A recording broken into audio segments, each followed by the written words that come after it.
Can you afford to call Chhatrapati Shivaji as देशद्रोही because he asked for? आप ही मालिक हैं, हम तो गुलाम हैं आपके, आप जैसा कहेंगे हम वैसा चलेंगे। तो आप क्या कहना चाहते हो? क्या वो औरंगजेब के कदमों में लेट गए? That was all a strategy. You will never get an unbiased history resource. हाँ, अनबायस्ड हिस्ट्री आपको कहीं कोई किताब नहीं मिलेगी। हिटलर जो है, Hitler was a great leader. उसमें एक यानी काबिलियत थी कि पूरे जर्मनी उसके तरफ उसके साथ उठ के खड़ा हुआ। निकलते निकलते जो वो थोड़ी बहुत हाथापाई शुरू हुई, वही अच्छी खासी हुई, but ultimately we just put all the records in our vehicles. It is only in extreme cases where the searches are conducted. Searches are not in a routine manner because you are invading privacy of someone. सच ये है कि जो ये कह रहे हैं कि माफी मांगी, वो भी सही कह रहे हैं, और जो ये कह रहे हैं कि माफी नहीं मांगी, वो भी सही कह रहे हैं, और दोनों को ये नहीं पता है कि हम क्यों कह रहे हैं ऐसा। दिस इज द थिंग कि सावरकर का जो विरोध करते हैं वो, जो जवाहरलाल नेहरू का विरोध करते हैं वो, जो महात्मा गांधी का विरोध करते हैं, जो अशफाकुल्ला का विरोध करते हैं, मैं इन सब का विरोध करता हूँ। I am talking about central excise and central GST. There is no political control. अब उसके बाद बाकी सब जो है मूवीज में नाटकीयता हो सकती है, लेकिन सर्चेज मोर और लेस ऐसी होती है। क्या कहें ए बाब हम, क्या कार्य नुमाया कर गए, बीए किए, नौकर हुए, पेंशन मिली और मर गए। Happy Diwali and welcome back on the second inning podcast. हमारे आज के गेस्ट हैं mister Ashutosh Nivsarkar. He has been serving in the central excise intelligence department for more than 35 years as an intelligence officer.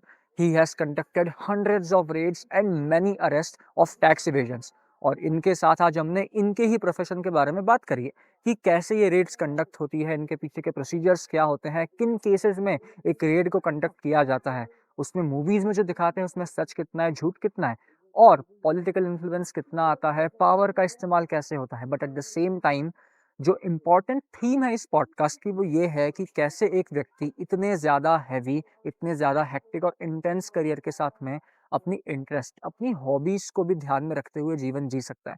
Mister Nivsarkar एक intelligence officer तो है ही, but at the same time he is a keen student of history by passion. उन्होंने बहुत ज़्यादा deep diverse study करा है history को, इतना कि वो उसके ऊपर एक बुक लिखने वाले हैं। उनके पैशन, इंटरेस्ट और niche particularly are about Maratha history, the lost Indian history. और हमने उन बारे में भी आज बात करी है कि कैसे हमारे इतिहास के पन्नों में कुछ 150 साल के हिस्से मिसिंग है। वो हमने सावरकर और गांधी के बारे में भी बात करी है, हमने हिटलर के बारे में भी उनसे उनके ओपिनियन जाने हैं।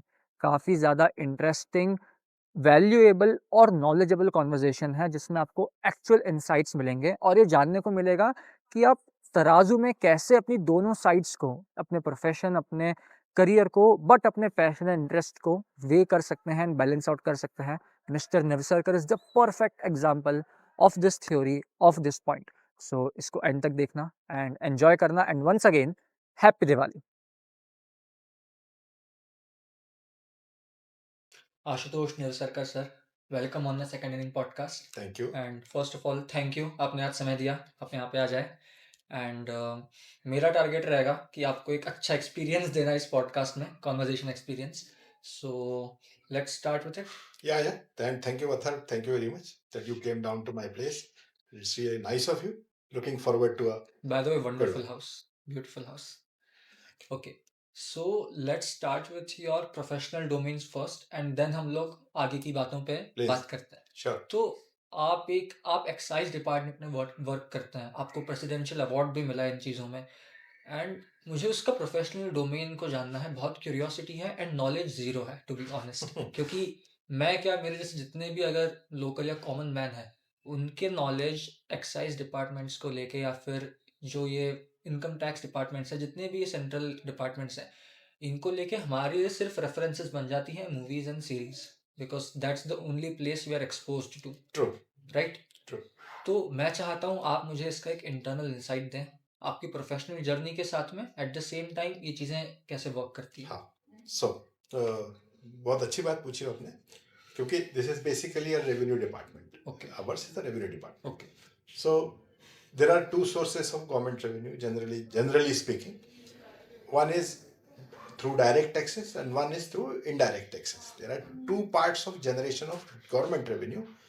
एक डायरेक्ट टैक्स और एक indirect tax. Direct tax means the tax which is collected directly from you, and the indirect tax means the tax is being collected but you do not know कि आपके जेब से वो टैक्स चला गया है. That is indirect tax. उनके example that's what I am telling you. Direct tax जैसा है income tax. Income tax is a direct tax. What ever you earn, आपने आपकी इतनी इनकम हुई और आपको इतना टैक्स देना है, एंड जो आपसे ही लिया जाता है, that is a direct tax. Then now the indirect tax, now it has only one form, that is GST. That is an indirect tax. आप कोई भी चीज ले रहे हैं, कहीं भी रेस्टोरेंट में खाना खा रहे हैं, कोई भी सर्विस ले रहे हैं, हर चीज में आपसे टैक्स वसूला जा रहा है, but you do not no, क्योंकि आप नहीं दे रहे, आप सरकार को जमा नहीं कर रहे हैं वो टैक्स. आपसे जो आपका गुड्स प्रोवाइड कर रहा है या सर्विस प्रोवाइड कर रहा है, he is receiving that tax amount from you and now he is giving it to the government. तो that is an indirect tax. Tax is being collected from consumer but it is going to the government ultimately. Consumer को पता ही नहीं है कि हमारी जेब से tax निकल गया. दो टाइप के टैक्स है. तो मेरा जो डिपार्टमेंट है, my department basically initially it was known as customs and central excise. So customs and central excise both were indirect taxes. Now the central excise और तमाम तरह के जो indirect tax थे, VAT जिसको कहते थे, now those all have been merged into a single tax which is called as GST, goods and services tax. And now it is one nation one tax का एक जो idea है. So there is only one tax, that is GST. There is only one direct tax which central government imposes, that is income tax. And there is only one indirect tax, that is GST. अब बात करें GST roll out हुआ 1 जुलाई 2017 से. It was a big function parliament में. आधी रात को जो है घंटा बजा के प्राइम मिनिस्टर ने इसको शुरुआत की थी. Prior to that there was central excise. Central excise was a duty on manufacture, tax on manufacture. Customs is a tax on imports. जो बाहर से कोई चीज है, जैसे नाम हिंदी में हम बात करें सीमा शुल्क, कस्टम को सीमा शुल्क बोलते हैं. तो जो वस्तुएं, जो चीजें सीमा क्रॉस करके आ रही हैं, उनके ऊपर जो शुल्क लगता है, दैट इज कॉल्ड सीमा शुल्क, या customs duty. The things which are imported into India, that is customs. And central excise duty को हिंदी में कहते थे उत्पाद शुल्क. Anything that is being produced और manufactured is subject to excise duty. So these were indirect taxes. Now, coming to my job, this was about taxes, a broad idea of taxes. Yes. Now, coming to this thing, I joined in this department, Central Excise, Customs and Central Excise, 1990. After that, there are different formations in the department. So, fortunately, I got to serve in intelligence, Central Excise intelligence, for about 7.5 years. I was there. उसमें काम ये tax that is basic into जो evasion होता है tax का, उसको रोकने के लिए. जो चोरी होती है, सीधी बातों में जो टैक्स की चोरी होती है, तो उसको रोकने के लिए. तो इंटेलिजेंस डिपार्टमेंट का काम यही होता है कि तमाम तरीकों से जहां चोरी हो रही है, जहां टैक्स का लीकेज हो रहा है, उसकी इंफॉर्मेशंस गैदर करना, then to plug those leakage points and to make raids if necessary, searches और टैक्स इवेजन अनअर्थ करना. And then there is a process, जो एक क्वासी जुडिशियल प्रोसेस होती है, तो वो सब चलता है. तो I was into this thing. And there are central excise intelligence now which is called as directorate general of GST intelligence. Now it is called as DGGI. Earlier it was DGCEI, central excise intelligence. Now it is GST intelligence. It's all India level पे काम करती है. और इसके अलावा हर एक जगह के जो कमिश्नरेट्स रहते हैं, जो लोकल कमिश्नरेट्स हैं, उनके they have their preventive teams और एंटी इवेजन टीम्स. इनके पास भी एंटी इवेजन टीम्स रहती हैं, जो जिनका काम ये रहता है. So I got to serve in this anti evasion departments also and central excise intelligence also. काम बेसिकली इवेजन रोकने का है. तो इवेजन रोकने के लिए जो भी कर सकते हैं, we gather information. There can be an number of sources of gathering information. वो तो बड़े टेक्निकल चीजें हैं, लेकिन ब्रॉडली मैं बता दूं कि जरा we gather intelligence. The name of the department is intelligence. So how is intelligence gathered? There are different sources. There are basically 3 तरह के sources intelligence के कहे जाते हैं. One is OSINT, TechInt and HUMINT. OSINT means open source intelligence. There are certain things which we gather from open sources, say newspapers हैं, journals हैं, website पे कोई इंफॉर्मेशन मिल रही है, तो that is open source, that is open for all. वो आप भी देख सकते हैं, मैं भी देख सकता हूँ, कोई भी देख सकता है. Okay. लेकिन उसमें से मेरे काम की चीज निकालना, that is an open source intelligence, because source is open. Then there is techint, technical intelligence, that is through surveillance, through phone tapping and इस तरह की जो चीज़ है जिसमें technicality is involve, that is a techint. And the third and most important is which is and I should say जब मैं काम किया है जितना, सबसे primary source of intelligence that is human intelligence, where you have informers. तो informer based जो intelligence रहती है, that is called human intelligence. And मेरा जो एक्सपीरियंस है, the most effective source of intelligence is always human intelligence. Okay. So this is This the is the way. thing. Okay. So, जो आपने चोरी की बात करी, जी. टैक्स इवेजन्स होते हैं, and you guys are responsible to stop them and to prevent them as well. आपने Yeah. दोनों ही सेक्टर्स जी. में काम किया है. Yes. तो पहले मैं चोरी वाले सेक्टर पे बात करना चाहता हूँ, दैट जहाँ जब टैक्स इवेजन्स होते हैं, तो आप लोग, एक तो आपने 3 सोर्सेज बता दिए इंटेलिजेंस के, तो क्या इन्हीं तरीके से उन्हें स्पॉट करा जाता है कि और कोई तरीका है सिस्टम में लीकेज फाइंड आउट करने का, कि कहाँ है कोई ऐसा स्पॉट जहाँ से पैसा लीक हो रहा है? आप पता कैसे करते हैं? ये मैंने आपको बताया कि ये जो है, जो डाटा है, स्टैटिस्टिक्स है, उसका एनालिसिस किया जाता है, and it is an ongoing process जो कंटिन्यूसली होती रहती है. At every stage the data is being analyse. तो जैसे देखा जाता है, जैसे मान लीजिए मैं आपको एक उदाहरण देता हूँ कि अब हमारे एरिया में कोई अगर सीमेंट इंडस्ट्री है, और हम देख रहे हैं कि पूरे ऑल ओवर इंडिया एक सीमेंट इंडस्ट्री का एक जो ग्रोथ रेट है, वो मान लीजिए से 18% 20% से ईयर ऑन ईयर अगर उसमें ग्रोथ हो रही है, और इवन हमारे एरिया में भी जो हमारा जुरिस्डिक्शन है, उसमें अगर से देयर आर 4 मैन्युफैक्चरर्स, उसमें से 4 में से 3 मैन्युफैक्चरर्स तो बराबर वो ग्रोथ उनकी दिख रही है, 16% 18%, commensurate with the national data. लेकिन एक यूनिट ऐसी है जिसका हम जब स्टैटिस्टिक्स का एनालिसिस करते हैं, देन वी सी कि इसकी ग्रोथ 3% 2%. तो ये आपके लिए इनफ है reason to have some suspicion कि something is fishy is going on. लेकिन कम है तो फिर कैसे? यही तो कि उसकी ग्रोथ क्यों नहीं हो रही है. तो ग्रोथ हो रही है, लेकिन वो चोरी कर रहा है. Okay. He is not bringing it on record. मतलब बाहरी तरफ पे आपको दिख रहा है कि ये ग्रो हो रहा है, बट ऑन पेपर उसने दिखाया है कि नहीं हो रहा है. तो उसका स्टैटिस्टिक्स का जब एनालिसिस करते हैं, तो ये दिखता है कि भाई जनरली ये क्या होता है कि एक पर्टिकुलर कमोडिटी में जैसे अगर ग्रोथ है, तो it is all India growth. ठीक है ना, ये हो सकता है. फिर है ना, ये एक सस्पिशन का एक सोर्स है कि we have now we can pinpoint कि हाँ भाई ये है, इसको देखना है. हो सकता है कि there may be other reason. मान लो कंपनी कोई सिक थी, या उसके यहाँ कोई प्रॉब्लम थी, या लॉकडाउन था, या बंद पड़ी थी, हो सकता है उसके कारण उसकी ग्रोथ कम हुई हो. लेकिन एक डाटा देख के मेरे लिए पिन पॉइंट करने के लिए एक टारगेट जो है मुझे मिल गया. Now I will analyse the things in that perspective. और उसके बाद जब वो हो जाता है, देन वी फाइंड आउट कि अगर है तो फिर इवेजन कैसे कर रहा है, how he is evading, what is his modus operandi. तो मॉडस ऑपरेंडाई को जो है स्टडी करके, एंड देन वी डिसाइड कहाँ सर्चेस करना है, कितनी जगह सर्चेस करना है. सर्चेस भी क्या है, साइमल्टेनियस होती हैं. Some searches are in this thing cascading manner की, कभी हमने आज 2 करी, फिर उसकी फॉलो अप एक्शंस जो है सब्सिक्वेंटली होते हैं. लेकिन कुछ जगह ऐसी होती है जहाँ साइमल्टेनियसली विचर है, तो वो एक उसको सिंक्रोनाइज करके, अगर ऑल इंडिया सर्च भी है तो we also sync, and all India searches भी सिंक्रोनाइज्ड रहती है. That is being done because किसी को कोई चांस नहीं देना है. हाँ. ओके. सो जब आपको पता चल गया, लेट्स से फॉर एग्जांपल एक कंपनी या फिर एक पर्सन है x, and you have spotted with proper proof कि हाँ ये टैक्स की चोरी कर रहा है या ब्लैक मनी है या व्हाटएवर, तो क्या red is the first step of action?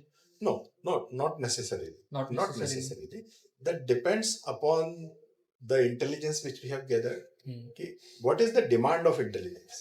Okay. यानी whether यानी हमको अगर ऐसा लगता है कि there are certain things जो कि which are on record, which we can call from the party taxpayer से हम सीधा reports बुलवा के, तो there are this is decided at a very high level, Hmm.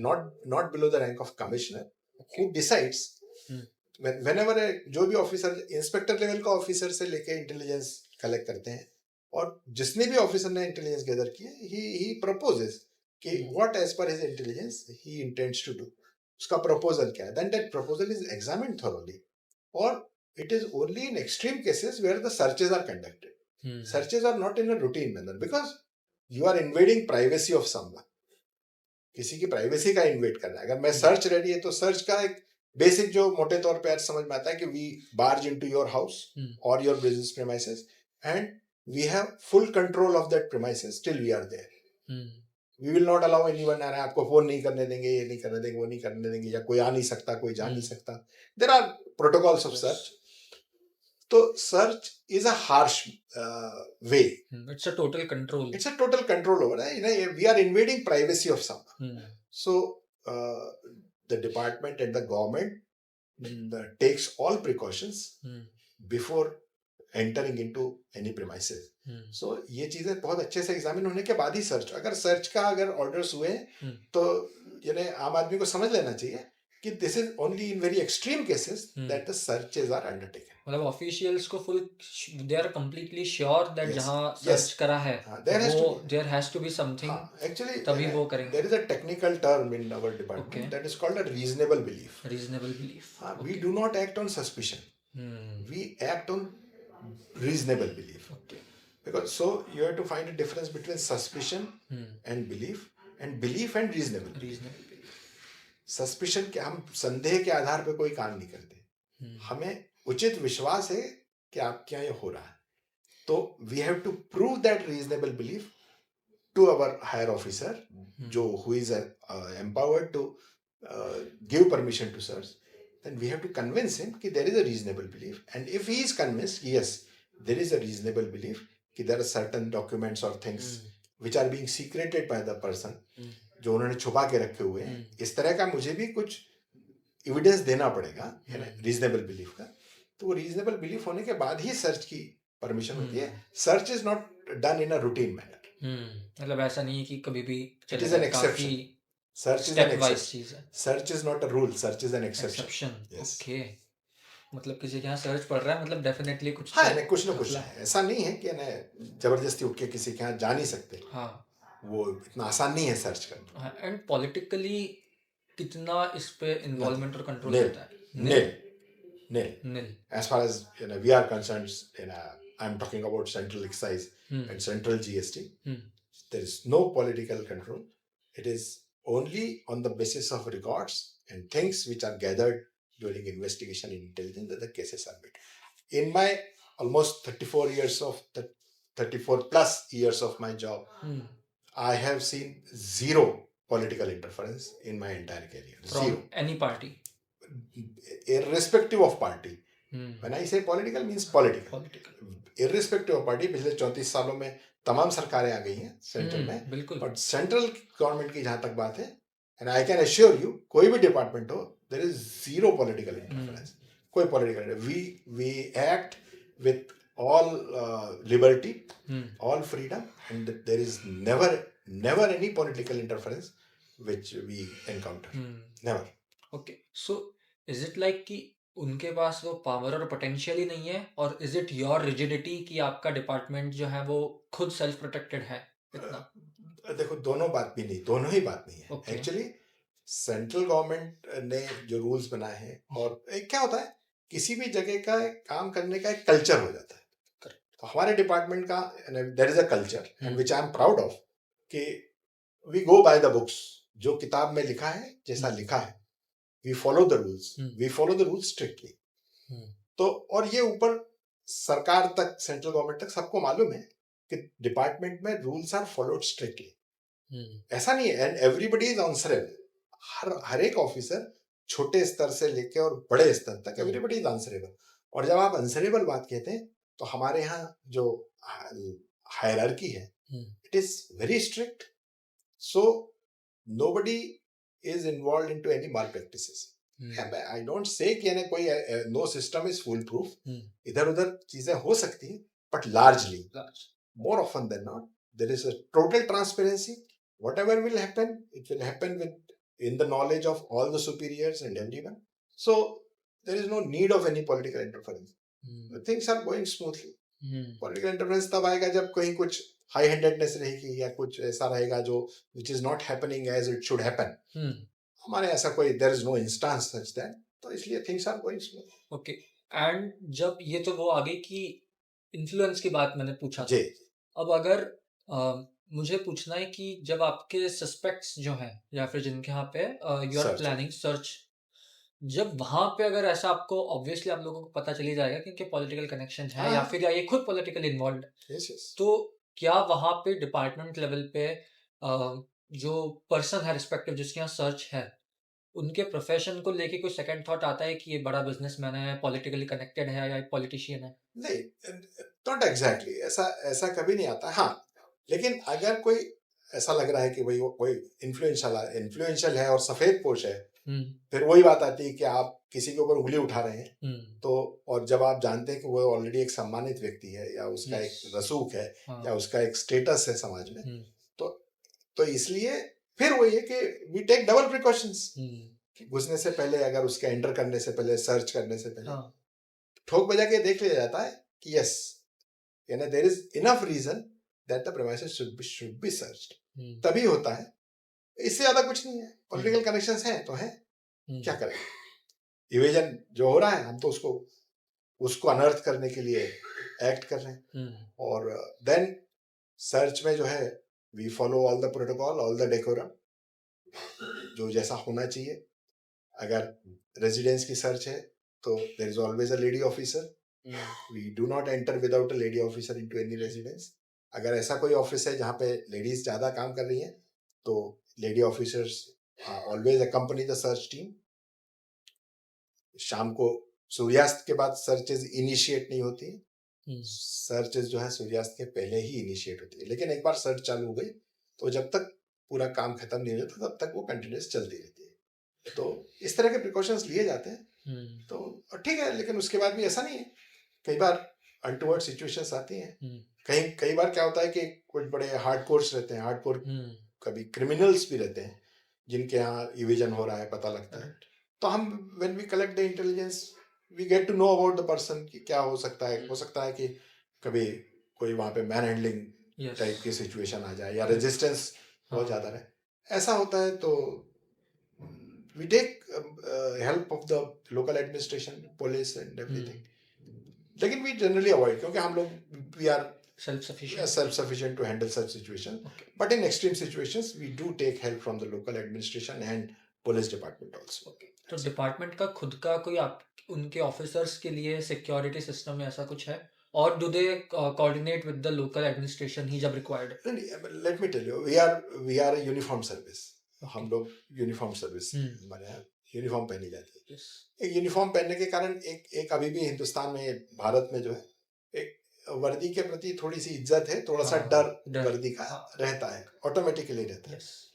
फिर दूसरी बात, ऑफिसर्स जो हैं, जब किसी का वेस्टेड इंटरेस्ट नहीं रहेगा, जब ऑफिसर तरीके से लॉफुली काम करेगा, तो कोई भी उससे डरेगा कि मैं लॉफुली काम कर रहा हूँ. मैं I am not there to with any vested interest. मेरा कोई इंटरेस्ट नहीं है. What I am doing my job.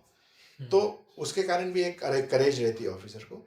और जनरली यानी हम लोग ट्रेनिंग होती है हमारे यहाँ, फिजिकल ट्रेनिंग वगैरह लड़कों की होती है, इंस्पेक्टर्स की जब इनिशिएट होते हैं डिपार्टमेंट में, प्रॉपर ट्रेनिंग होती है. They are giving police training also, arms training भी होती है. तो दे आर छोटी मोटी घटनाएं वो कंट्रोल कर सकते हैं. हाँ, लेकिन कभी जब ऐसा जो अचानक से हो जाए, लेकिन जब हमको पहले से हम प्रीएम्प्ट कर रहे हैं कि there can be some nuisance, तो it is always better to have a local police support. That's it. Perfect. So आपके 34 इयर्स के करियर में आपने कितनी रेड्स और सर्चेस की? I don't have the numbers. It is running into hundreds. इतने ज़्यादा? पता नहीं है मैं. I don't have the numbers.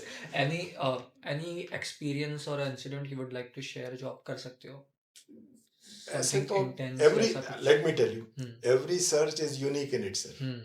और हर तरह की situations आती है और होती है. कई बार रेजिस्टेंस भी बहुत ज़्यादा रहा. जैसा मैंने आपको बताया, पुलिस की भी हेल्प लेना पड़ी कई जगह. कई जगह टैक्टफुली आपको काम करना पड़ता है. कभी कभी कुछ हॉट सिचुएशंस आ जाती हैं, लेकिन जब हमको काम करना है तो करना ही है। तो we handle it with all over wisdom. और जो हम्म जो क्योंकि क्या रहता है कि जब सर्च टीम जाती है तो there is a small team depending hmm on the premises. Say hmm there are 4 people or 6 people or 8 people or 10 people at the most. इससे बड़ी सर्च टीम जनरली नहीं जाती। जनरली नहीं होती, ओके। क्योंकि एक प्रेमाइसेस सर्च करने में कितने लोग चाहिए। हम्म तो and there is always one senior officer who is supervising the team. Hmm But the ultimate responsibility is of the person in whose name the authorization to search has been issued. Hmm Authorization to search एक ही आदमी का नाम करेगा, generally it is inspector. हम्म तो जिस भी inspector के नाम से या सुपरिटेंडेंट जो भी जिस भी ऑफिसर के नाम से हम्म सर्च वारंट ऑथराइज्ड है, तो एंटायर रिस्पॉन्सिबिलिटी इज हिज। हम्म कि तो जनरली उसके पहले से हम लोग, हमारे यहाँ जब डिपार्टमेंटल ट्रेनिंग होती है वहां भी बताया जाता है कि जो जिस आदमी के पास सर्च वारंट है जिसके नाम से, he has to act as per his wisdom. क्योंकि कल के दिन अगर कुछ वहां पे ऊंच नीच होती है, कुछ गलत हो जाता है, तो court is always going to ask that officer to whom the authorization has been issued. तो जनरली एक्सपीरियंस्ड ऑफिसर्स को ही ये काम दिया जाता है। तो अब मैं एक्सपीरियंस आपको बताने जाऊंगा तो शायद 4 घंटे भी कम होंगे, क्योंकि मैं I told you every search is an experience in itself. आपने कौन से रोल्स प्ले किए हैं सर्च में अभी तक? सर्च में देखो, जब सर्च टीम होती है, हम्म सर्च टीम में सबका एक ही रोल होता है। Everybody is an officer assisting the officer in whose name there is authorization to search. Okay. Whether बाकी सारे ऑफिसर उससे रैंक में बड़े हैं या छोटे हैं, doesn't matter. that doesn't matter. Okay. तो हम सभी लोगों का काम वही है, सर्च करना। और it is we are assisting the warrant officer. I have been warrant officer. Generally it is when there are inspector or superintendents who are warrant officers, but there are assistant commissioners also, which generally and sometimes go to the search. Searches are generally handled by inspectors and superintendents in our department, and in some big cases assistant commissioners and IRS officers also go into the search team.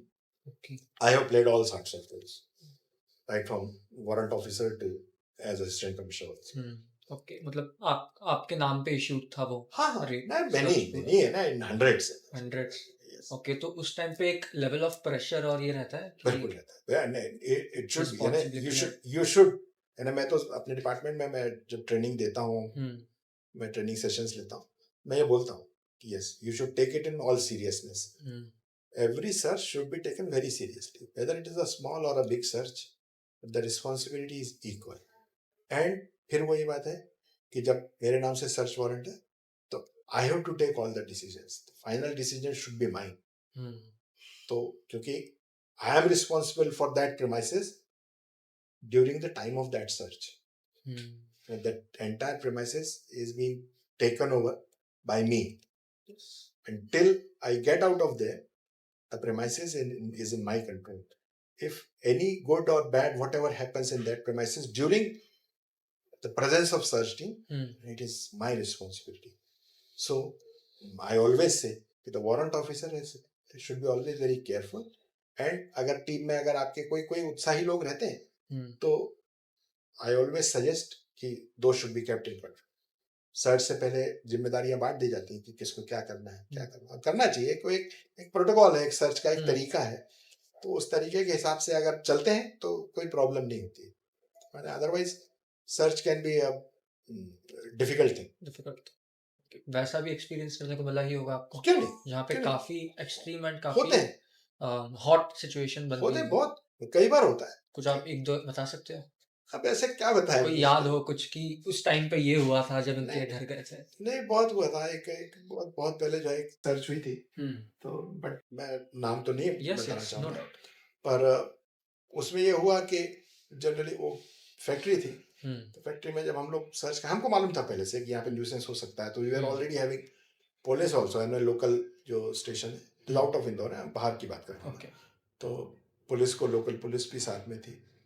और हुआ क्या कि जैसे हम लोग search के लिए पहुंचे, और इट वाज शहर से बाहर थी वो फैक्ट्री, बिल्कुल सूने में थी। तो ऐसे जैसे फ्रंट गेट से जैसे हमारी टीम घुसी, बिलीव मी, पीछे के गेट से फैक्ट्री का पूरा staff with manager everybody they fled away, भाग गए, सब भाग कर गए. Now this is a tough situation because now मुझे सर्च करना है and I have to execute that search warrant. तो जो एक प्रोटोकॉल है उसके हिसाब से जो भी प्रेमाइसेस का इंचार्ज है, जो भी प्रेमाइसेस में मैनेजर है या मालिक है, जो भी, तो मुझे उसको बताना है कि भाई I have to search your premises, I have this authorization. फिर सर्च शुरू होती है. अब कोई है ही नहीं, तो सर्च कैसे शुरू हो? वो एक बड़ा मुश्किल होता है. फिर इधर से उधर से कहीं से वो एक जो कर्मचारी था उसको ढूंढ के लाया गया. सर्च हुई, शाम तक ये हुआ कि हमको मालूम था कि शाम से पहले ख़त्म करके निकलना ज़रूरी है क्योंकि हम आरपीट भी होने की संभावना है. शाम होते होते जब हम लोग, बिकॉज लेकिन सर्च का एक प्रोसीजर है, उसका तरीका है, पंचनामा बनाया जाता है, इन्वेंट्री बनाई जाती है, क्या क्या हम सीज कर रहे हैं वहाँ से, उसकी लिस्ट बनाई जाती है. तो it takes lot of time. तो वो होते होते शाम होती है, तब तक हम देखते हैं कि धीरे धीरे धीरे धीरे बाहर कुछ लोगों की भीड़ इकट्ठी होने लगी. 2-4 लोग आए, फिर इधर से एक जीप आई, उसमें 2-4 लोग आए. तो then now we are aware कि कुछ तो भी गड़बड़ हो सकता है. सबको साइलेंटली, आप सबको मालूम था पहले से, we had already strategize the things. हमारा बस ये था कि हमारा को बस किसी भी तरह से ये डॉक्यूमेंट जो भी सीज किए वो हमको गाड़ी में रखना है और ले जाना, दैट्स ऑल. पंचाज है, पंचाज वेयर विथ अस. पंचनामे पे सिग्नेचर में पार्टी की तरफ से कोई था ही नहीं. जो एक था उसने दस्तखत करने से मना कर दिया. ठीक है, fine, no problem. That was also recorded, that is also recorded in the panchnama कि before the panchas the in charge of the premises refused to sign the panchanaमा. That is also recorded in panchanaमा. वो कोई बात नहीं थी, legally we were very sound in उसमें, we were on a strong footing. बस वो लेकिन निकलते निकलते जो वो थोड़ी बहुत हाथापाई शुरू हुई, अच्छी खासी हुई. But ultimately we just put all the records in our vehicles. We were having 3 or 4 vehicles there. किसी तरह से रखा और we just pushed off from the place before anything bad could happen. तो ये एक नहीं, ऐसे कई बार कई इंस्टांसेस हुए हैं तरह तरह के. तो it is always adventurous sometimes. Okay, but काफ़ी स्ट्रिक्ट और डिसिप्लिन्ड और लाइक हेक्टिक चीज़ है.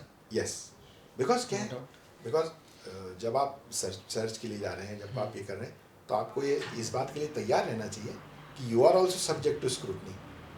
कल के दिन आपके अगेंस्ट भी अगर आप कुछ गलत काम कर रहे हैं, तो आपके अगेंस्ट अगर कोई कंप्लेंट होती है या मेरे ही सीनियर ऑफिसर्स को होती है, तो nobody is going to take it lightly. अगर हमने, तो हमको ये भी देखना है कि हम कुछ गलत नहीं कर रहे हैं, और हम जो भी कर रहे हैं इट इज़ ऑन रिकॉर्ड और it is in the knowledge of my bosses. So तो एक तो हमको गलत भी नहीं करना है, और जो भी करना है वो अधिकारियों की सलाह से करना है और उनके नॉलेज में करना. Transparency is important. Okay, perfect. हम कुछ मूवीज़ के रेफरेंसेस की बात करते हैं. जैसे कि रेड मूवी थी, स्पेशल 26. तो इन टाइप की मूवीज़ में जिन तरीके से दिखाया जाता है और जो दिखाया जाता है उसमें से क्या क्या सच होता है, कितना सच होता है, और जितनी एक्सट्रीमिटी और इंटेंसिटी के साथ दिखाया जाता है उससे ज़्यादा पार इंटेंस चीज़ें होती होंगी जितना आपने अभी तक बताया. उस हिसाब से मुझे हाँ, क्यों नहीं होती? जितना दिखाते मूवीज़ में उससे ज़्यादा इंटेंस. हाँ, मूवी में कुछ चीज़ों में बड़ी नाटकीयता रहती है. हाँ. इतना ड्रामेटाइजेशन इतना ज़्यादा नहीं रहता है. हाँ. लेकिन हाँ, ये ना, अगर मूवी बन रही है एग्जैजरेशन हो सकता है, लेकिन ऐसा नहीं है कि कुछ तो फैक्ट है ही. There are certain facts. ये जैसे आप रेड में भी आपने देखा होगा, it is always like that कि दे गो विथ ऑथराइजेशन. हम सर्च करने आ रहे हैं, ये है, they take control of the entire premises. तो it is generally like that. अब उसके बाद बाकी सब जो है मूवीज में नाटकीयता हो सकती है, लेकिन सर्चेस मोर और लेस ऐसी होती है. नाटकीयता एक अपार्ट अलग चीज़. But searches are like this. Yes. कुछ ऐसी चीज़ें जो उसमें प्लस माइनस ऐसी दिखा दी कि ये एक्स्ट्रा थी या फिर ये होती नहीं है, अपार्ट फ्रॉम ड्रामा. यानी वही चीज़ है कि कभी कभी दिखा दे कि बहुत ज़्यादा एक्सरसाइज ऑफ पावर दिखाते हैं. इतना होता नहीं है कि उन्हें दीवारें तोड़ने लगे, फोड़ने लगे. नहीं होता ये. होता है, ऐसा नहीं कि नहीं होता, but that is very rare case. Very rare case. But for that you have to have very strong intelligence also. क्योंकि आप ऐसे आप मेरे घर आके ऐसी दीवारें सोफा नहीं काट सकते unless I have some information. हाँ, लेकिन यानी अगर मैं पूरे घर के सोफे फाड़ रहा हूँ और अगर मेरे को एक में से भी कुछ मिल जाता तो now that is just justified. Now that is just it's like that. It's like that. तो मैंने वही कहा कि precautions are taken and those should be taken and we must act with caution.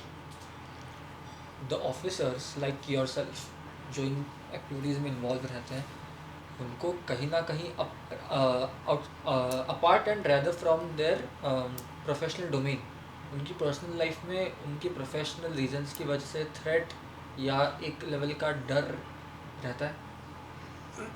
I don't say कि नहीं रहता है, कभी कभी रहता है, लेकिन उसका भी मैं जो मेरा एक्सपीरियंस है मैं बताऊँ, as long as you do your duties as your duty तो आपको कोई दिक्कत नहीं है।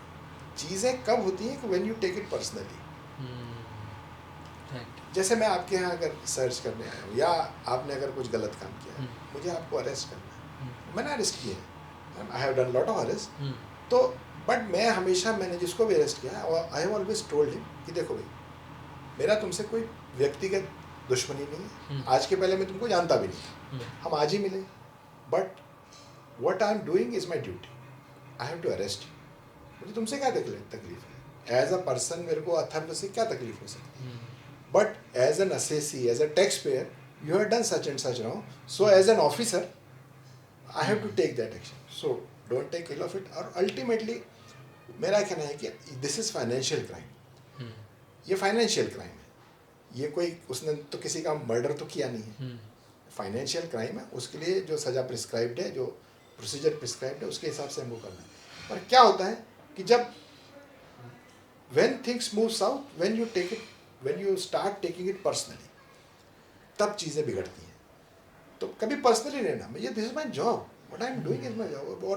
और अगर I should not make it a prestige issue कि अगर सर्कमस्टांसेस नहीं परमिट कर रहे हैं और मेरे पास कोई ऐसा एविडेंस नहीं है कि मैं आपको अरेस्ट करूं, लेकिन मैं इसको प्रेस्टीज बना रहा हूँ, मुझे कुछ भी हो जाए, मुझे तो इसको अरेस्ट करना है, चीज़ें वहाँ बिगड़ती हैं।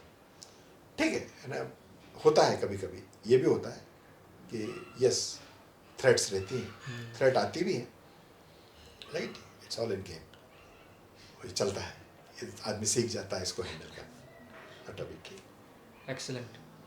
अब आते हैं हम अपने अगले टप्पे पे। प्लीज़। इतना ज़्यादा इंटेंस और होलसम करियर और प्रोफेशनलिज्म होने के बाद, how did you got the time, mental space and energy to navigate or to put those into your hobby which is history particularly reading। मतलब इतना ज़्यादा इंटेंस चीज़ जिसमें आप जॉब के अंदर रहते हुए तो इंटेंस और वर्क में है ही, बट उसके बाहर भी एक मेंटल स्ट्रेसर या फिर मेंटली वो स्पेस तो रखता ही होगा, उसके बाद भी आपको इतना टाइम और ये कैसे मिला कि आपने इस चीज़ को ग्रो करा और इतना ग्रो किया? हाँ, वो ये मेरे को कहना पड़ेगा कि reading has been my hobby since my childhood. बचपन से मुझे पढ़ने का शौक़ रहा है, तो वो पढ़ने का शौक़ कभी गया नहीं। हाँ, जो शौक़ है वो ग्रेजुअली अपग्रेड होता गया। अपग्रेड कैसे हुआ है ना, बचपन से आप जैसे कॉमिक्स पढ़ते हो, कॉमिक्स के बाद धीरे से आप जो बच्चों के नॉवेल्स होते हैं, जैसे मैं अपनी बात करूँ तो कॉमिक्स के बाद I graduated to Annette Blyton के किताबें पढ़ के, जब स्कूल में था तब एनेट ब्लेटन पढ़ता था। एनेट ब्लेटन के बाद then you graduate to Mills and Boons, when you start into a teenage तो मिल्स एंड बोन्स पढ़ते हैं। मिल्स एंड बोन्स के बाद फिर आप बड़े होते हैं, आपको चीज़ें समझ में आने लगती है, तो start reading Frederick Forsyth, Robert Ludlum, इस टाइप की फिक्शंस और थ्रिलर्स, ये पढ़ने लगते हो। तो मेरी रीडिंग हॉबी की जर्नी भी ऐसी ही रही है। धीरे धीरे कभी कभी क्या होता है कि आपको अचानक से कोई चीज़ अपील करती है। तो हुआ क्या, लगभग 15-17 साल पहले, you can say about 15-17 years back, मैं क्या मराठी भी पढ़ता हूँ, हिंदी भी पढ़ता हूँ। मराठी की एक किताब है विश्वास पाटिल की लिखी हुई, Panipat, that is on the third battle of Panipat. जब थर्ड बैटल ऑफ पानीपत के ऊपर, मराठी की है किताब, and originally Marathi, it has been translated into maybe 7-8 languages. It is available in Hindi and English and everything. जब मैंने वो किताब पढ़ी तो मुझे बहुत अच्छा लगा, बहुत बुरा लगा। अच्छा इसलिए लगा कि I felt proud of Maratha history, and मुझे लगा यार क्या बात है, और शर्म ये आई कि मैं इतना बड़ा हो गया और मुझे अभी तक मराठा हिस्ट्री के बारे में ये भी नहीं मालूम है कि मराठे पानीपत में गया भाई, यानी मोटा मोटा हम क्या जानते थे कि थर्ड बैटल ऑफ पानीपत में अहमद शाह अब्दाली ने मराठों को हराया, केवल इतना ही जानते हैं। लेकिन जब वो किताब आप पढ़ते हैं तब आपको you get so many insight into the Maratha history. फिर जब धीरे धीरे मैं पढ़ने लगा तो फिर मुझे बड़ा लगा कि यार ये तो पढ़ना चाहिए और पढ़ना चाहिए, तो then I just try to dig deeper. तो मैं पढ़ता गया और वो तब से यानी इतना शौक हुआ कि मेरा हिस्ट्री में बहुत ज़्यादा पढ़ने का शौक होगा। मैं तब से मैं अब बेसिकली हिस्ट्री पढ़ता हूँ, हालांकि अभी भी मैं सब कुछ पढ़ता हूँ लेकिन हिस्ट्री पढ़ता हूँ। अब दूसरी बात जो आपने पूछी कि टाइम कैसे निकाला, टाइम तो अगर आपकी हॉबी है तो टाइम, अब यार खाना खाने का टाइम निकालते हो कि नहीं आप? बिल्कुल। आप कितने भी बिजी हो, यानी कोई सर्च हो रही है, रेड हो रही है, जो भी है, खाना खाते हो ना। यस। तो इसी तरह से मेरी शुरू से आदत रही कि मैं बिना पढ़े सोता नहीं था, आज भी। जब तक 4-5 पेज ही क्यों ना हो, मैं रात को अगर 1-1:30 बजे भी घर वापस आ जाऊँ किसी काम से अगर, तो भी मैं बिस्तर पे लेटे लेटे जब तक 4 पन्ने मीन्स फिजिकल किताब है, because I read in Kindle also and not iPad also, but physical book 4-5 पन्ने ना पढ़ लूँ तब तक मेरी आदत ही है कि मैं उसके बिना सोता नहीं। तो ये आदत रही, तो अब हॉबी है तो उसको परस्यू कर रहे हैं। तो अब तो मैं जब टाइम मिलता है तब पढ़ता हूँ। फिर धीरे धीरे फिजिकल बुक्स के बाद जब किंडल आ गया तो और फिर आईपैड आ गया तो ई बुक्स की भी फैसिलिटी हो गई।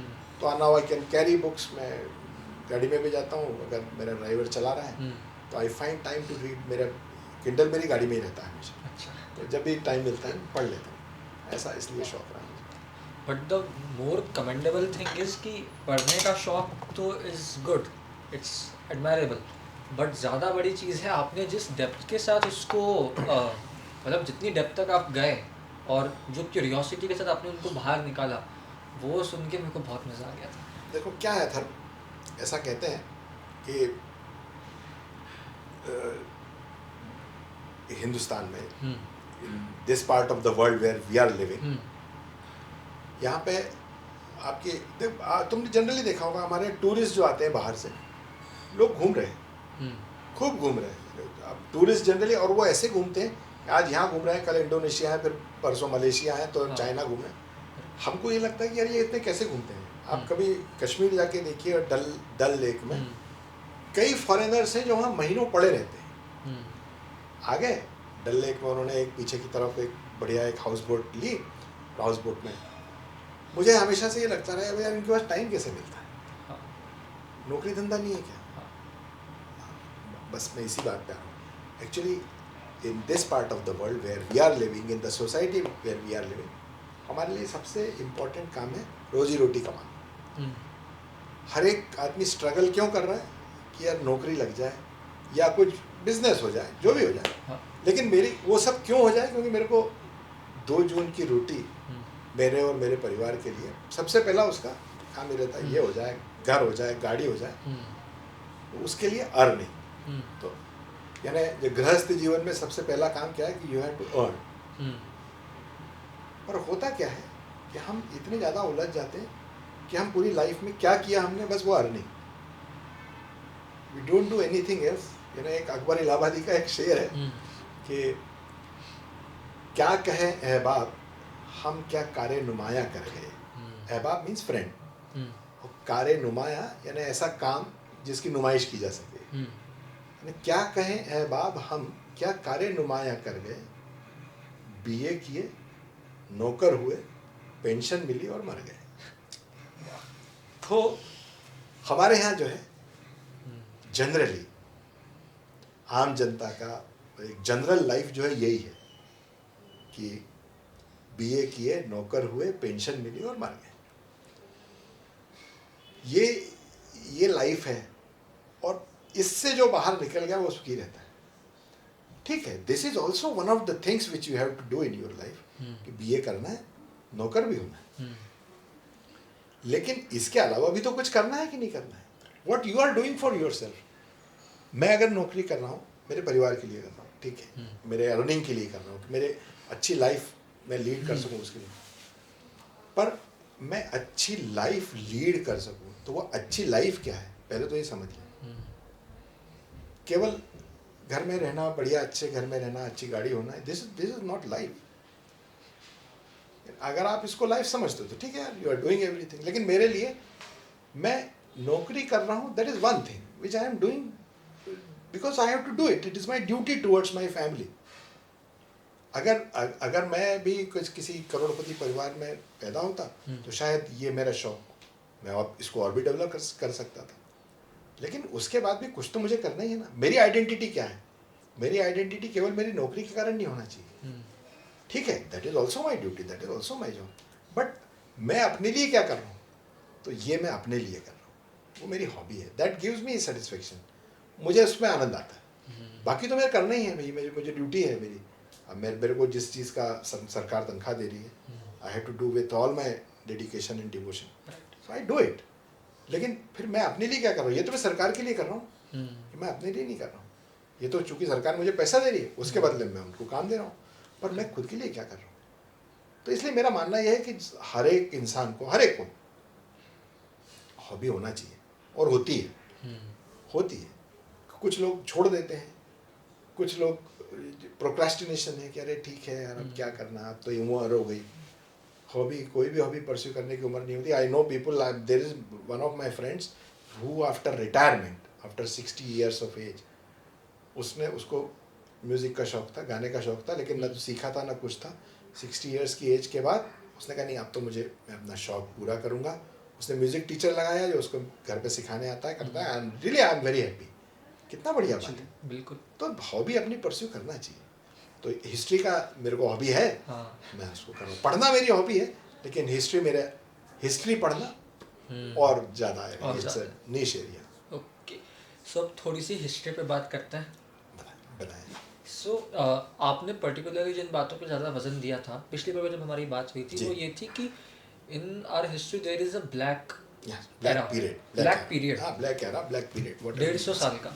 हाँ, लगभग। तो उसके बारे में बताओ कि वो ब्लैक एरिया है क्या, एंड वो ब्लैक क्यों है? हाँ, लेट मी टेल यू। क्या है कि जब हम इतिहास में बात करते हैं तो हमारे यहाँ आजकल सबसे ज़्यादा बात होती है मुग़ल काल की, जो आपकी व्हाट्सएप यूनिवर्सिटी में जो सबसे ज़्यादा चर्चा, इतिहास की बात करेंगे तो हम मुग़ल काल की बात करते हैं।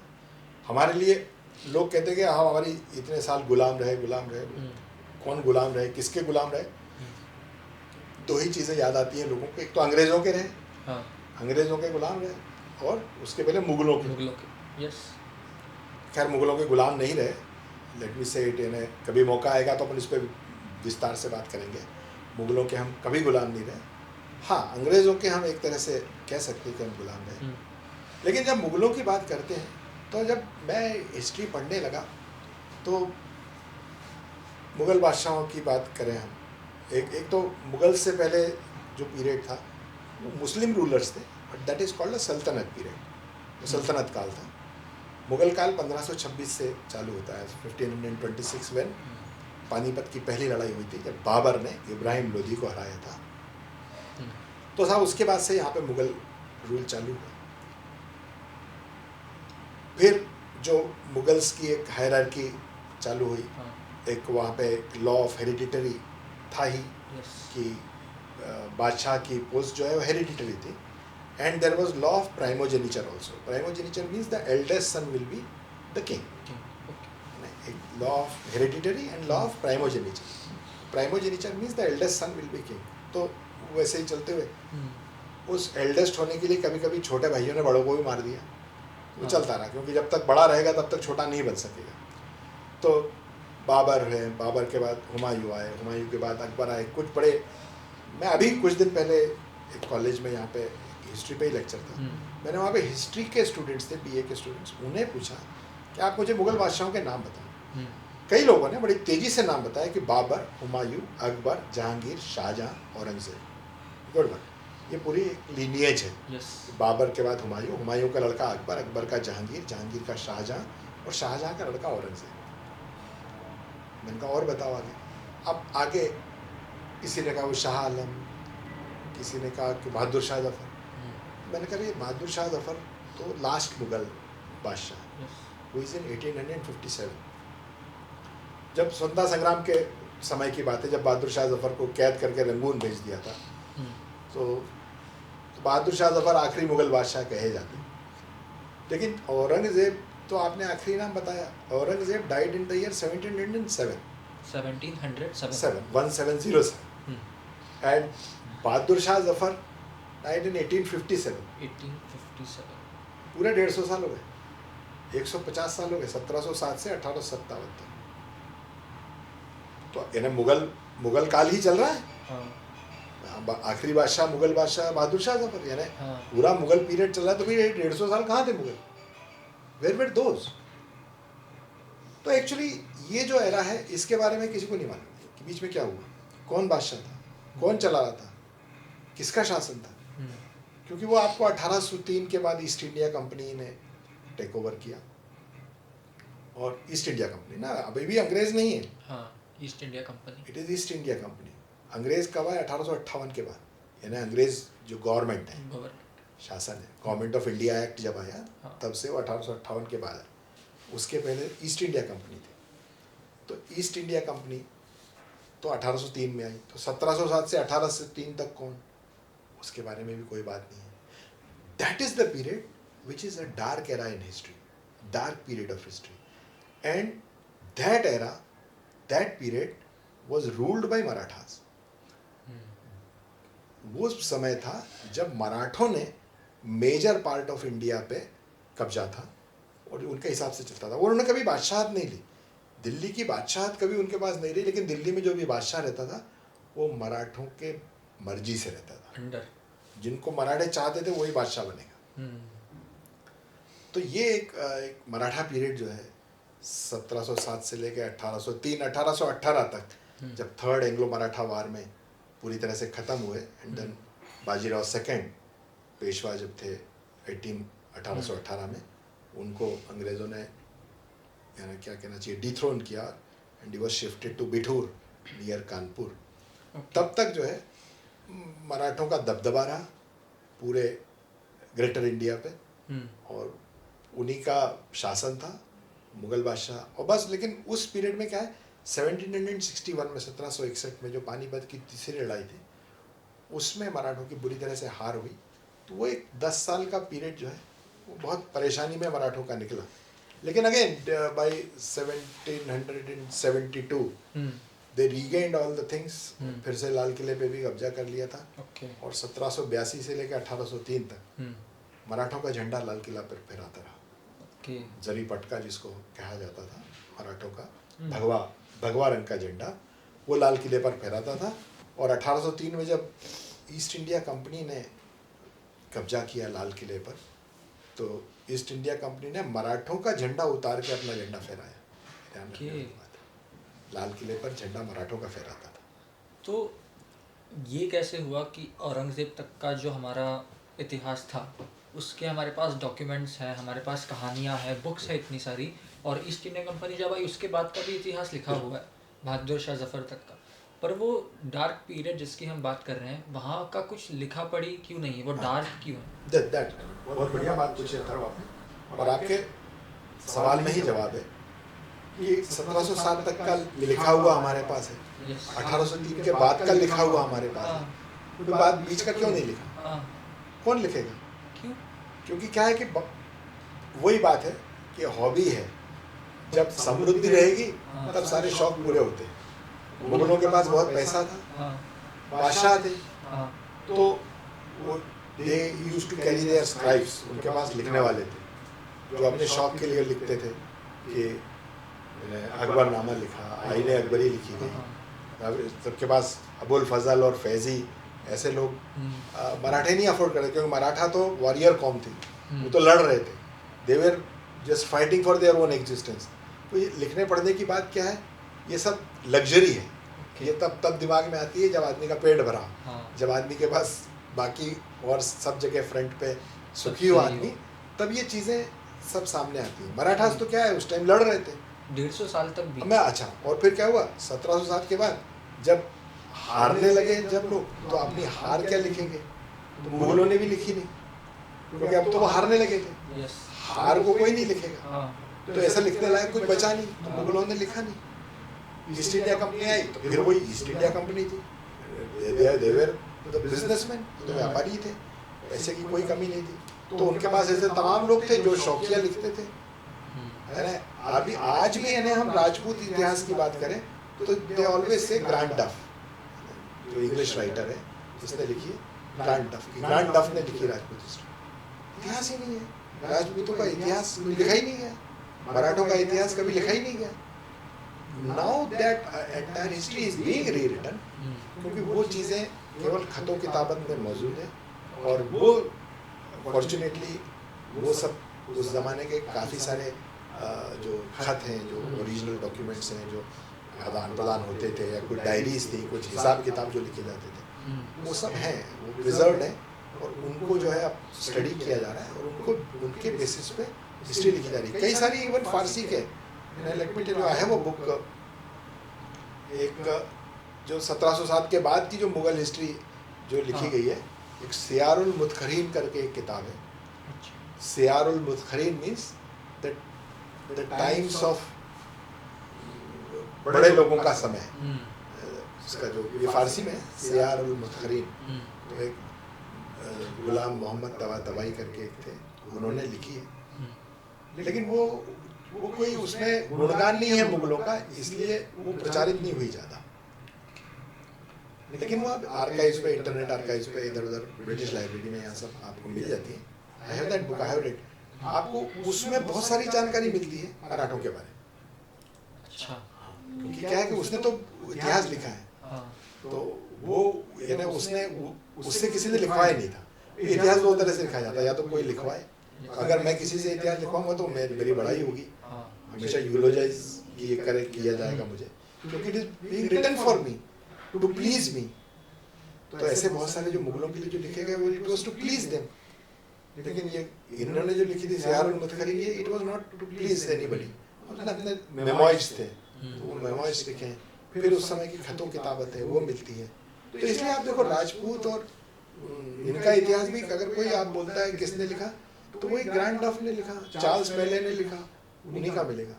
बहुत बाद में आके एक गोविंद सखाराम सरदेसाई करके एक इतिहासकार हुए, जिनको बड़ौदा के राजा जो थे सयाजीराव गायकवाड़, उन्होंने उनको प्रश्रय दिया, और उन्होंने मराठा इतिहास लिखा।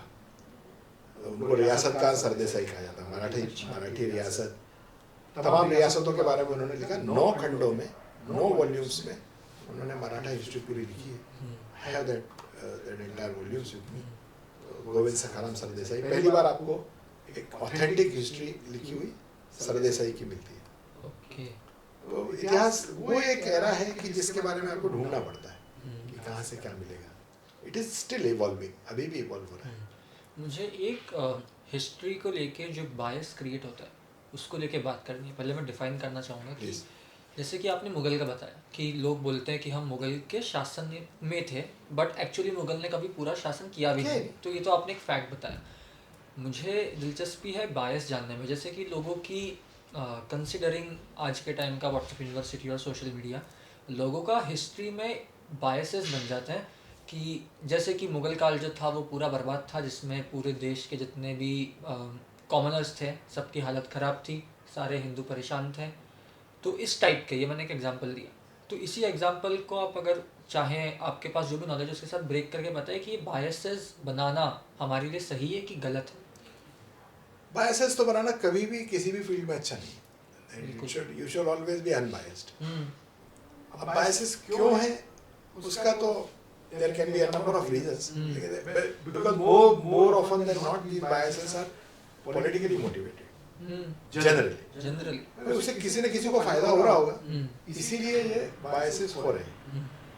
क्योंकि हिस्ट्री जो है, हिस्ट्री का जो जैसे इतिहास जो कहा जाता है, संस्कृत वर्ड है इतिहास, इसका मतलब है कि इतिहास ऐसा हुआ, ऐसा है, जैसा हुआ वैसा लिखा है, वो इतिहास जनरली होता नहीं है। क्योंकि जो भी लिखेगा उसके बायसेस धीरे से आ ही जाएंगे। तो उसके लिए मैं हमेशा राइवल राइटिंग्स पढ़ता हूँ। आप जिनको आप राइटिस्ट कहते हो उनको भी पढ़ो, जिनको आप लेफ्टिस्ट कहते हो उनको भी पढ़ो, and then you make your own opinion, क्योंकि अनबायस्ड तो आपको कहीं भी नहीं मिलेगा, कहीं मिलेगा ही नहीं। दैट्स क्या कहना चाहिए, it's a very prominent fact, this a prominent fact, and that you will never get an unbiased history. resource. हाँ, Hmm. अनबायस्ड हिस्ट्री आपको कहीं कोई किताब नहीं मिलेगी, इट विल ऑलवेज बी, यानी थोड़ा ना थोड़ा बायस तो किसी का आएगा। तो उसके लिए अगर किसी को वाकई अपना ओपिनियन बनाना है तो आपको जो राइवल व्यूज है वो स्टडी करना सारे जानने पड़ेंगे. सारे जानना पड़ेगा, है ना, क्योंकि जब तक आप अंधेरे से वाकिफ नहीं हो तब तक आपको उजाले की पहचान नहीं होती। यू हैव टू वही भी से कि हम उजाला है, Hmm. क्योंकि हम जानते हैं कि इसकी एब्सेंस जो है वो अंधेरा है। अंधेरा. जब तक आपने वो अंधेरा नहीं देखा है तब तक आपको उजाले का इम्पोर्टेंस नहीं समझ में आता। That is the thing. इसलिए मैं कहता हूँ हमेशा राइवल व्यूज पढ़ें। जैसे पिछली बार हमारी बात हुई थी सावरकर के बारे में, हाँ. सावरकर के बारे में। Vinayak Damodar Savarkar is a great character, great character, और यानी मल्टी फेसेटेड कैरेक्टर, यानी इतना टैलेंटेड कैरेक्टर आपको मिलेगा नहीं आज देखने को कहीं। Hmm. And what a determination, छोटा सा आदमी, छोटी सी हाइट, दुबला पतला सा, करेज जो है भयानक, जिसको बोलते हैं हार्ड करेज, Hmm. और he was a very highly intelligent, brilliant, he was a great poet। Marathi में जो उन्होंने पोएम्स लिखी हैं जो कि इतनी सुंदर है कि कुछ पूछो। अब लेकिन अब एक नया वो चालू हो गया बीच में कि सावरकर का विरोध भी चालू हो गया, Hmm. उन्होंने माफी मांगी, ये किया वो किया। आप कोई एक तरफ उन्होंने जो है, जो लोग कहते हैं कि माफी मांगी, दूसरी तरफ कहने खड़े हो जाते, कह रहे नहीं नहीं माफी नहीं मांगी, ये झूठ बोल रहे हो। मैंने कहा आप जान तो लो ना, माफी मांगी जो लोग कह रहे हैं उनको भी नहीं मालूम कि माफी मांगी या नहीं मांगी, और जो ये कह रहे हैं कि नहीं नहीं आप कोई माफी नहीं मांगी, उन्हें भी नहीं मालूम कि सच क्या है। Hmm. सच किसी को नहीं मालूम। सच ये है कि जो ये कह रहे हैं कि माफी मांगी वो भी सही कह रहे हैं, हाँ. और जो ये कह रहे हैं कि माफी नहीं मांगी वो भी सही कह रहे हैं, और दोनों को ये नहीं पता है कि हम क्यों कह रहे हैं ऐसा। माफी मांगी उन्होंने, yes, he wrote a letter, that is on record, Hmm.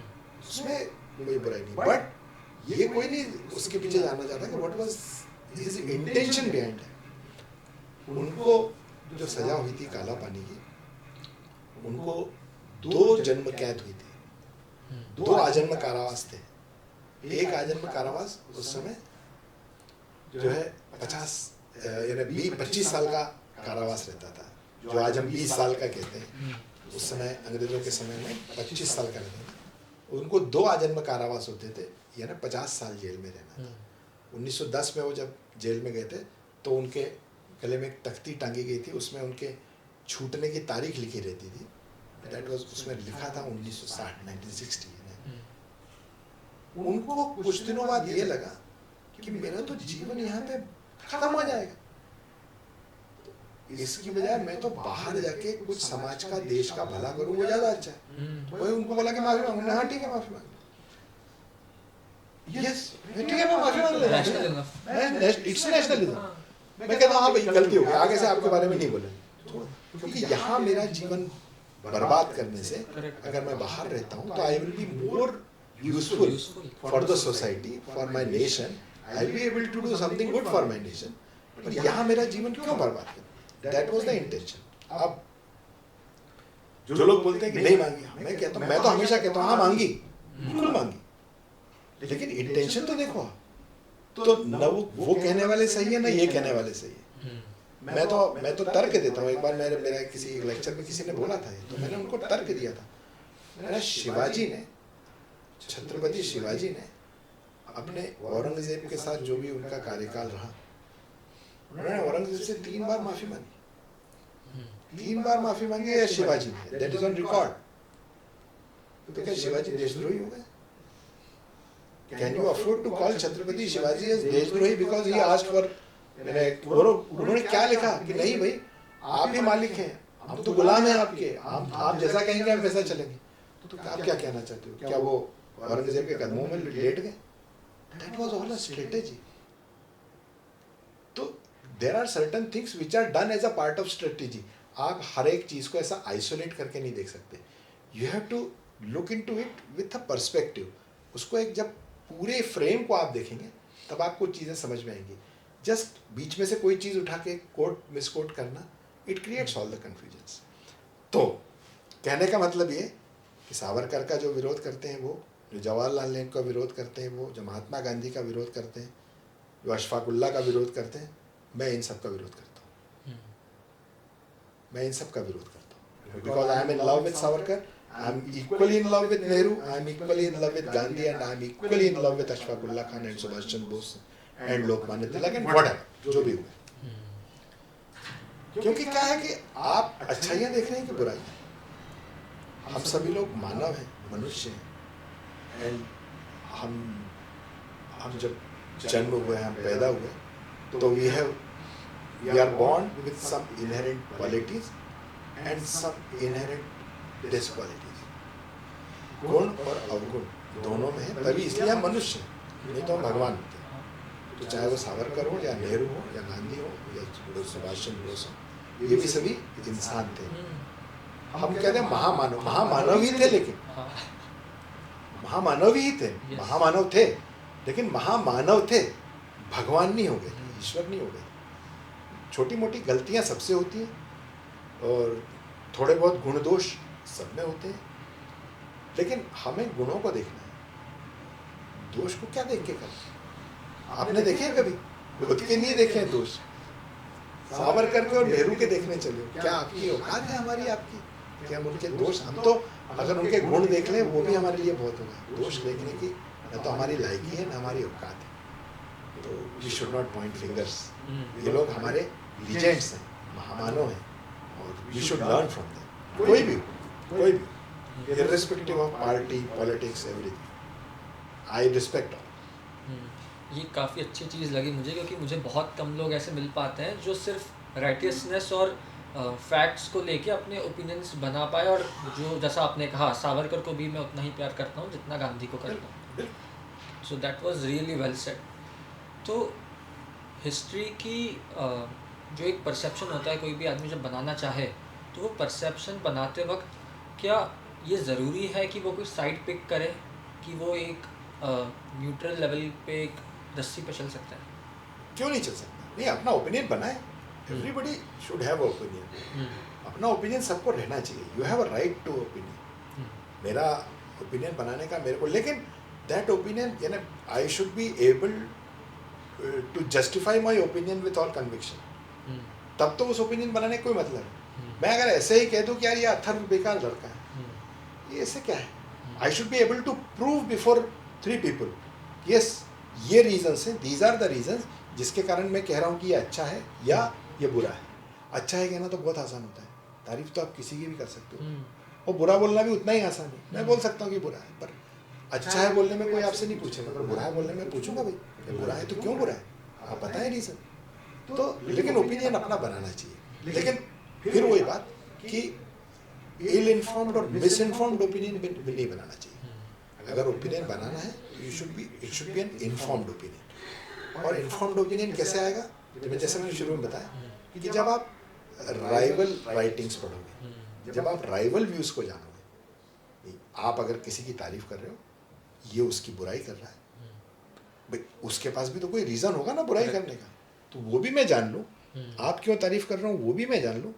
फिर मेरे को दोनों के बायस से समझ में आएंगे कि यार ये बिना बात की तारीफ कर रहा था कुछ चीज़ों की, और वो बिना बात की बुराई कर रहा है कुछ चीज़ों की. तो I am in a position to make my own opinion, third opinion. तो राइवल मैं पढ़ता हूँ, मैं राइवल व्यूज़ मैं हमेशा पढ़ता हूँ.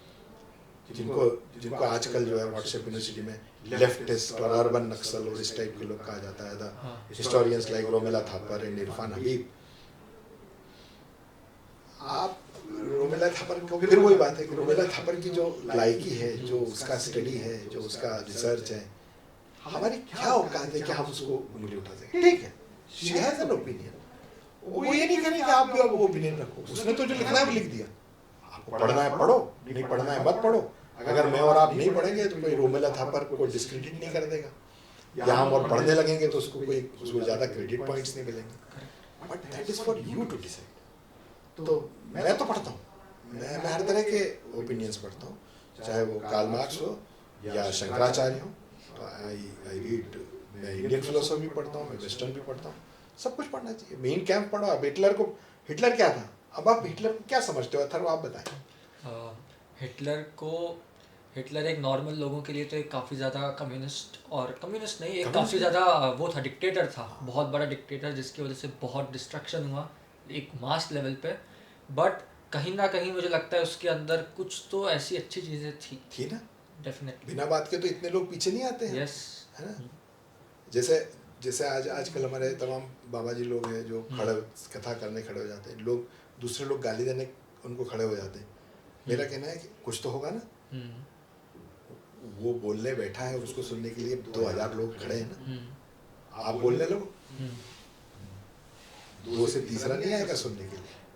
तो everybody has something in it. Hitler जो है, Hitler was a great leader. उसमें एक यानी काबिलियत थी कि पूरे जर्मनी उसके तरफ उसके साथ उठ के खड़ा हुआ, लेकिन उसमें कुछ दुर्गुण भी थे, अवगुण भी थे। तो मेरा ये कहना है कि गुण और अवगुण दोनों सब में होते हैं, कोई भी ऐसा नहीं है, there is no virtuous man without vices. Virtuous है तो वाइसेस तो होंगे, कुछ तो होंगे, लेकिन आपको वर्च्यू देखना है अल्टीमेटली कि आपको वाइसेस देखना है।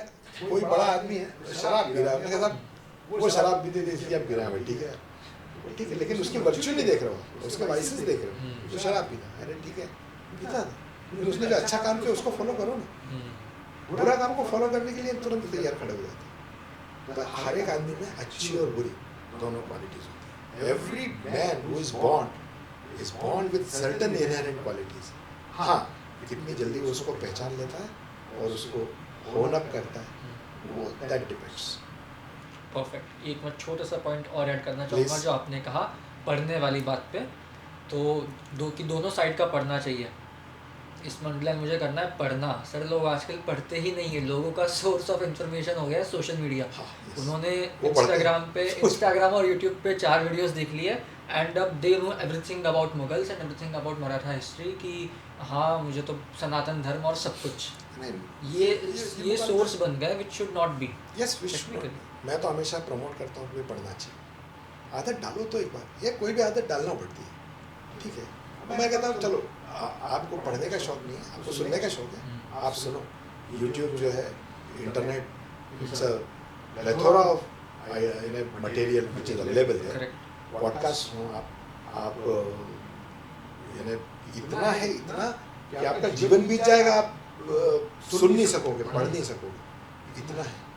जीवन छोटा पड़ेगा, लेकिन अच्छी चीज़ें देखो, अच्छी चीज़ें सुनो, अच्छी चीज़ें पढ़ने की आदत डालो। यानी ठीक है, हर एक चीज़ की एज होती है, लेकिन जिस भी एज में हो उस एज की जो अच्छी चीज़ें वो देखो ना, वो देखें आप। तो मैं हमेशा, मेरा इंसिस्टेंस रहता है आदमी ने पढ़ना चाहिए।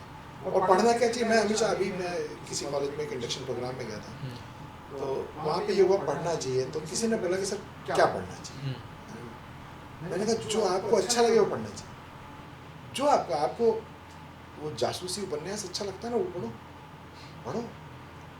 सुरेंद्र मोहन पाठक पढ़ो आप, बहुत अच्छा है। मेरा ये कहना है कि वो पढ़ने की आदत लगना चाहिए एक बार।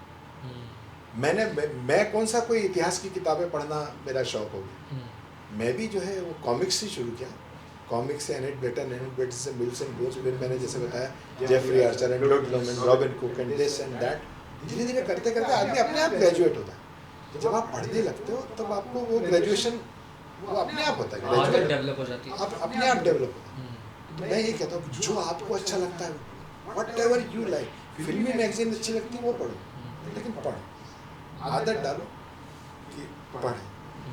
इंडक्शन में 2 ही चीज़ें मैंने बोली थी, तो पढ़ें, और दूसरी बात आप एक आदत डालें। और मैं आपको भी बोलूँगा, मैं और आपके इस पॉडकास्ट के माध्यम से सबको बोलना चाहूँगा कि ये डिसाइड करें कि दिन में आपको कितनी बार झूठ बोलना है। क्योंकि ये तो संभव नहीं है कि आप झूठ ना बोलें दिन भर, इज इम्पॉसिबल। जो ये कहता है कि मैं झूठ नहीं बोलता, इज ऑन गॉड लेवल, वो इंसान नहीं है। हम बिना बात के बोलते हैं, बिना बात के, जिसमें हमारा न तो कोई अच्छा होना है न बुरा होना है, फिर भी बोलते हैं कि नहीं। हम इसी बात बोल रहे थे कि उन्होंने कहा क्यों वो आप न्यूसरकर साहब क्या कहते हैं, आपने चाय पिया कॉफ़ी पी, आपने कुछ नहीं पिया, लेकिन फिर भी आप बोलते हैं यार कॉफ़ी पी हमने, क्यों भाई वाई? क्योंकि हम ये हमारी आदत में आता है। तो मैं हमेशा ही कहता हूँ निश्चित कर लीजिए कि आज आपको 5 ही झूठ बोलना है, 5 से छठवां नहीं बोलना है। आप मोबाइल आपके हाथ में, जैसे ही आप पहला झूठ बोलें आप नोट कर लें। 5 के बाद कम से कम डिसाइड करना यार आज का कोटा हो गया, आज में। और ऐसा क्यों, मतलब इसके पीछे का थॉट क्या है? आपके थॉट्स में क्लैरिटी आएगी, आपको खुद अच्छा लगेगा आप झूठ बोले, क्योंकि ट्रांसपेरेंसी आती है आदमी में, आपके व्यवहार में, आपके नेचर में, आपके पर्सनालिटी में ट्रांसपेरेंसी आएगी जब आप झूठ बोलना बंद करें। फिर आपको सच के साथ रूबरू होना पड़ेगा कंसिस्टेंटली, वो अच्छा लगेगा। कुछ दिन तकलीफ होगी, लेकिन फिर आपको अच्छा लगेगा। और कभी कभी तो हम बिना बात के, मैंने कहा ना, बिना बात के झूठ बोलते हैं। आप महसूस करना, और ऐसा संभव नहीं है कि हम झूठ ना बोलें। तो इसलिए मैं हमेशा बच्चों से ये कहता हूँ कि डिसाइड कर लें कि हमको आज दिन में 5 ही झूठ बोलना। और हमको मालूम, देखो दूसरा कोई नहीं जानता, ये हमको जानते हैं जब झूठ बोला जाता है। अगर मैंने झूठ बोल लिया एक बार, तो जब कम से कम 5 बार हो गया ना, तो मैं ये डिसाइड करूँगा अब आज नहीं बोलूँगा, आज का कोटा हो गया। और फिर 5 से उसको रिड्यूस करके 3 पे लाओ, 2 पे लाओ, अच्छा लगेगा। दिस इज नथिंग, मैंने पर्सनल डेवलपमेंट का एक तरीका है कि यू शुड स्टॉप बिना बात के। मेरा कहना है जहाँ झूठ बोलना जरूरी हो वहाँ बोलो, पर बिना बात के तो बोलना बंद करो यार। फिर वो क्या होता है कि it creeps into our subconscious, हमको झूठ बोलने की आदत हो जाती है। तो वो आदत से हमको बाहर निकलना है, वो ऐसे ही निकलेंगे। क्योंकि मैंने देखा अक्सर जो झूठ बोले जाते हैं ना, उसमें न तो आपका फायदा हो रहा है न मेरा फायदा हो रहा है, कुछ भी नहीं। जस्ट एक जुमला उछालना है, उछाल दिया, बोल दिया, और वो कहीं ना कहीं आपके सबकॉन्शियस में आता है, और सबकॉन्शियस में आता है तो वो आपकी आदत बन जाती है। मेरा 2 ही रहता है भैया, एक तो किताब पढ़ने की आदत डालें, और दूसरा डिसाइड कर लें कि आज दिन भर में कितने बोलना है। और जब बोल लिए, अगर 5 झूठ बोल लिए, तो then call it a day, now it is enough for the day. अब आज नहीं, फिर आज अगर आप मेरे से पूछोगे कि सर मैं कैसा दिख रहा हूँ, मैं बोलूँगा यार आज झूठ नहीं बोलूँगा, कल बताऊँगा, क्योंकि फिर मेरे को बताना पड़ेगा सही बोल नहीं पाऊंगा। झूठ बोलना है तो कल बोलूँगा, आज के तो हो गए 5। वंडरफुल, बहुत ही मस्त एडवाइस। कैसा लगा आपको पॉडकास्ट में? It is always good to talk to young people, I love it. और फिर मेरे पसंद की चीज़ें हो, पढ़ने की, इतिहास की बात हो, तो अच्छा लगता ही है। आई होप कि ना ये ज़्यादा से ज़्यादा लोगों तक आप पहुँचें और ये जाए, और पीपल अगर 2 लोग भी बेनिफिट होते हैं तो it will be a success. Absolutely, मैंने कोशिश ये करी थी कि मुझे जो कहानी सुनानी थी इस पॉडकास्ट के थ्रू, आपके थ्रू, कि कैसे एक बहुत हैवी, इंटेंस और प्रोफेशनल इस करियर को, और एक उतनी ही इंटेंस और डेप्थ के साथ के शौक को आप एक इक्वल तराजू पे तोल सकते हैं। इसलिए मैंने दोनों ही सेक्टर्स को उतनी डेप्थ तक खोजने की कोशिश करी कि हम आपके प्रोफेशनल करियर को भी उतनी उसकी इंटेंसिटी को एक्सपीरियंस कर पाए, और उतने ही लेवल पे आपका जो इतिहास का वो है एक्सपीरियंस और सोच है उसको भी कर पाए। तो आई थिंक मैंने उन दोनों को एक लेवल पे लाके रखने की कोशिश अच्छे से करी। So nice of you, really it was great talking to you.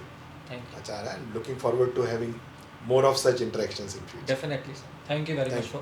Thank you.